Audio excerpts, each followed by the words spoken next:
Scattered across the web are doors that only a machine would ever open, a form field that no human can see, sitting invisibly on a page waiting, a link styled so that no person could ever notice it, leading nowhere a real visitor would want to go.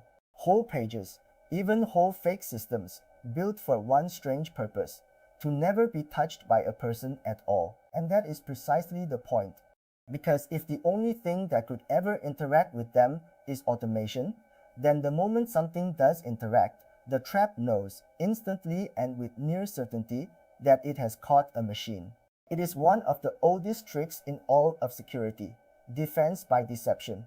And on the modern web, it has quietly become an art. This is the story of the traps you cannot see. The core idea. Start with the clever inversion at the heart of this, because it flips the usual problem on its head.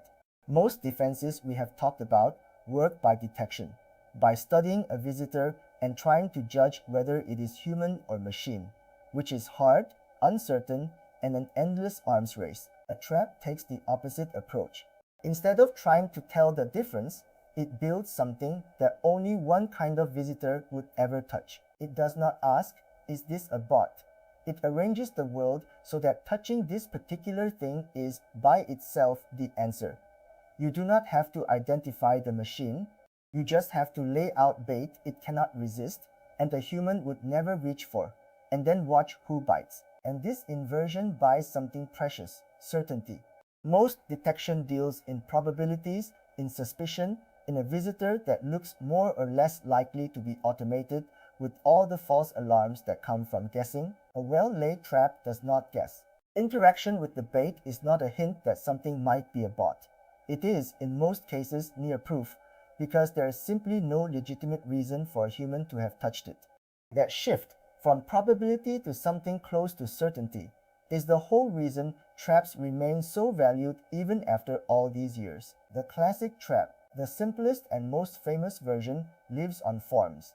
Imagine an ordinary sign-up or contact form, but with one extra field added that has been made completely invisible to a human visitor, hidden by the page's styling so no real person ever sees it or could fill it in.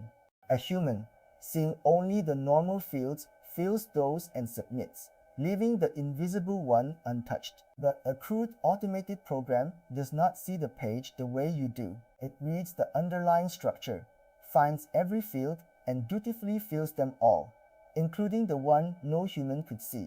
And the instant that hidden field comes back with something in it, the defender knows, beyond reasonable doubt, that the thing on the other end was not a person. Why it works. The reason this works so well is a deep mismatch in how humans and machines perceive a page. You experience a website as a finished visual thing, laid out, styled, with some parts shown and others hidden. A simple automated program does not experience any of that. It sees the raw underlying description of the page, the full list of everything present, with no sense of what is visually shown and what is concealed. So the very thing that makes a field invisible to you, a styling instruction, is meaningless to a basic bot which sees the field plainly and treats it like any other. The trap lives precisely in that gap of perception, in the space between what a human sees and what a machine reads. And what makes it elegant is that it costs the defender almost nothing and the honest visitor nothing at all.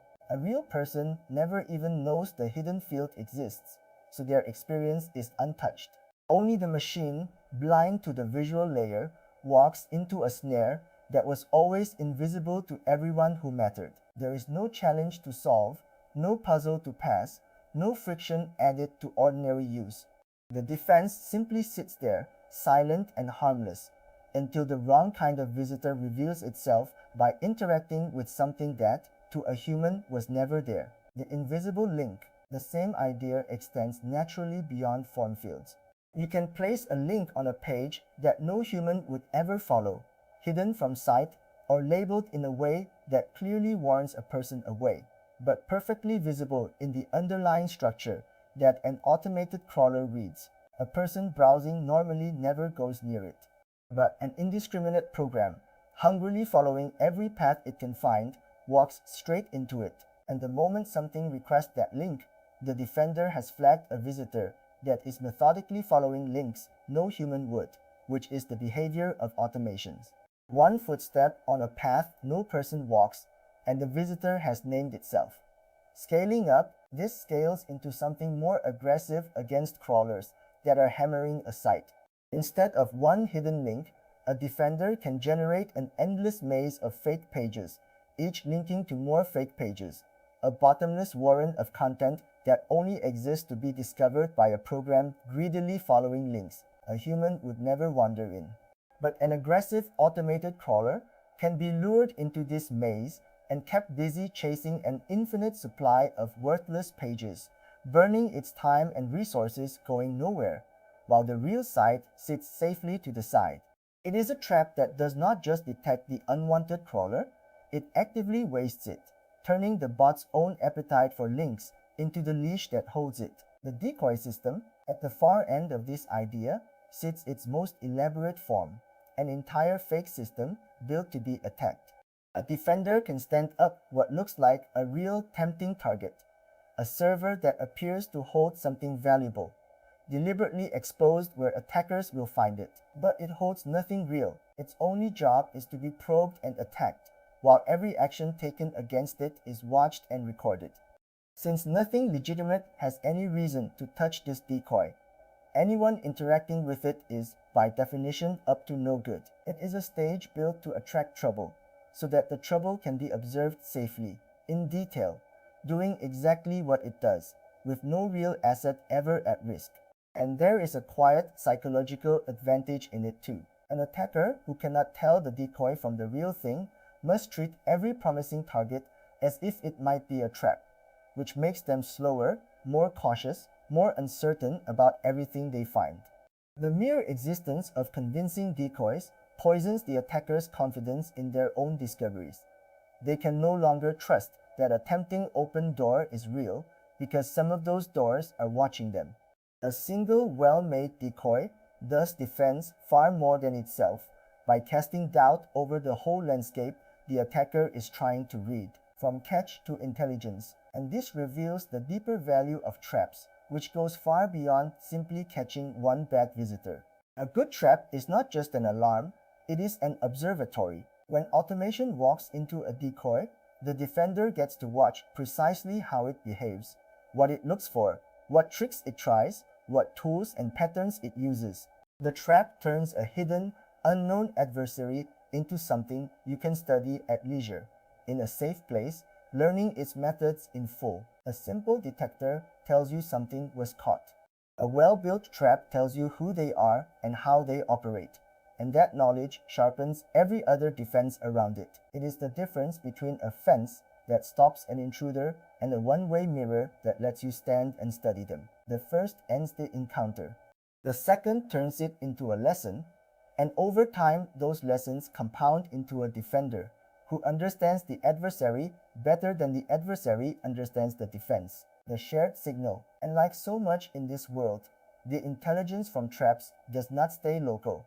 A pattern of attack, first revealed in one trap, can become a known signature that defends countless other systems that never set out that bait themselves. An address or a behavior caught misbehaving in one decoy becomes suspect across a far wider network.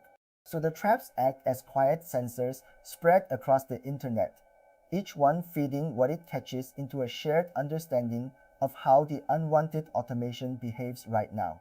One trap sprung in one corner can quietly raise the defenses everywhere, which is exactly the centralizing pattern that gives defenders such an outsized view of the whole field. The arms race, of course, the other side adapts, as it always does. The operators of more careful automation learn about the obvious traps and teach their programs to avoid them, to notice when a field is hidden and leave it alone, to recognize a link that no human would follow and refuse to take it, to sense the signs of a decoy and stay away. And the defenders respond by making their traps subtler, harder to distinguish from the real thing, so that avoiding them grows ever more difficult. It is the same endless back and forth, the trap getting craftier, the automation getting warier, each forcing the other to be more careful and more clever than before. Why the defender keeps the edge. But the advantage in this particular contest sits heavily with the defender, and for a reason that is almost beautiful. To avoid a trap, the automation has to correctly recognize and steer clear of every single one, perfectly, every time, while still doing the work it came to do. The defender only needs one trap to be missed once. And crucially, every effort the automation spends being cautious, checking whether each field is hidden, whether each link is safe, whether each system is a decoy, slows it down and complicates it, eroding the very speed and simplicity that made automation worthwhile in the first place. The trap wins even when it is avoided, because avoiding it carefully is itself a tax on the machine. And that is the quiet genius of the whole approach. A wall only works when it holds. A trap works whether it is sprung or merely feared, whether it catches the careless or simply slows the careful. It imposes a cost on the adversary in every case, which is why, of all the defenses in this field, traps are among the few that never really stop paying off. The double edge, it would be dishonest to pretend this is all clean, so name the cost. Traps catch by assuming that only a machine would ever touch the bait, and the assumption is not always true. A person using assistive technology to navigate the web, whose tools read the underlying structure of a page rather than its visual surface, can stumble into exactly the hidden field or invisible link meant only for bots and be wrongly flagged as automations. The curious, the technical, the people who explore a site in unusual ways can trip the same wires, so a trap built to catch the dishonest can occasionally snare the simply different, punishing them for behaving in a way the trap was too crude to tell apart from a machine. What it is really about, so here is the part to sit with. We tend to imagine online defense as a wall, a guard at the gate inspecting everyone who tries to enter. But some of the oldest and cleverest defenses are not walls at all. They are traps laid quietly inside the ordinary surface of the web, invisible to you, harmless to you, waiting patiently for something that is not a person to reveal itself by reaching for bait no human would ever touch. It is defense by deception, the ancient trick of letting your adversary catch themselves, rebuilt for the modern internet. And once you know the traps are there, hidden in the structure of pages you visit every day, you understand something true about this whole landscape. It is not only watching who comes through the door, it is leaving out quiet little doors that only the wrong kind of visitor would ever open. If this is the kind of thing you find yourself thinking about, the quiet machinery under the everyday internet, then this channel is your sort of place. There is no product to sell you here. It is just the systems taken apart and explained by someone who has spent a long time on the inside of them. Subscribe and follow the rabbit hole. Next time we are going to take apart another piece of the machine, another one of the quiet systems running underneath everything you do online. The kind you have used 10,000 times and never once stopped to see.